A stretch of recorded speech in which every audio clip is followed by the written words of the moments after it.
น้ำท่วมเนี่ยท่วมน้องตกแท้ตกว่าเด้อคืนนี้บุมีฮอตบอลหญ้าเสร็จหัวกินเลยนะ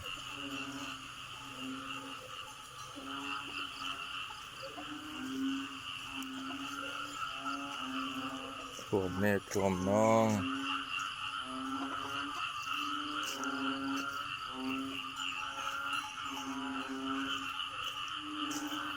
เดินหดทาง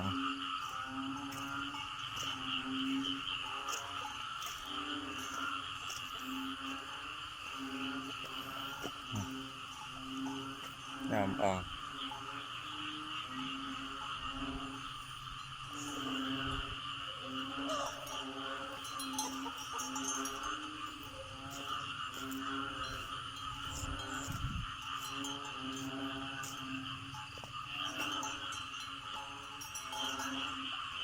เสียงขาโต้เห็นไหม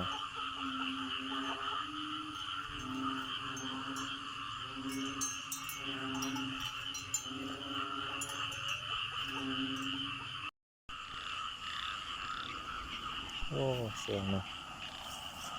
ช่วงนี้นักห้องหลายช่วงนี้ฝนตกมาแล้วมีนักห้องหลาย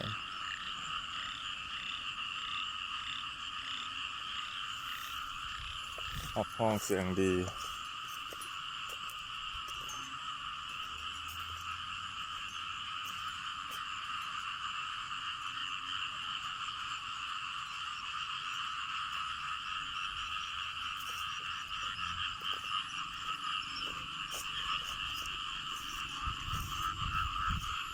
ใช้เสียงห้อง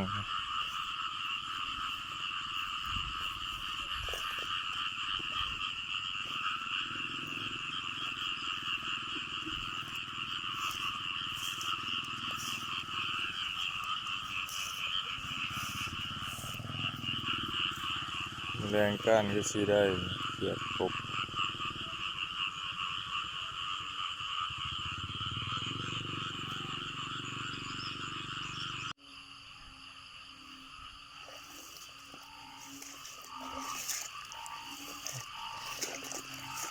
อยากไปเบิด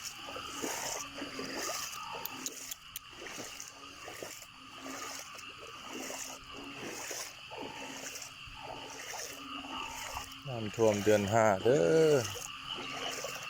เดือน5น้ำก็ท่วมแล้วนี่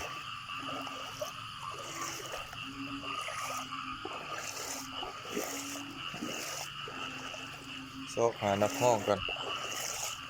ห้องดีเจเลยละ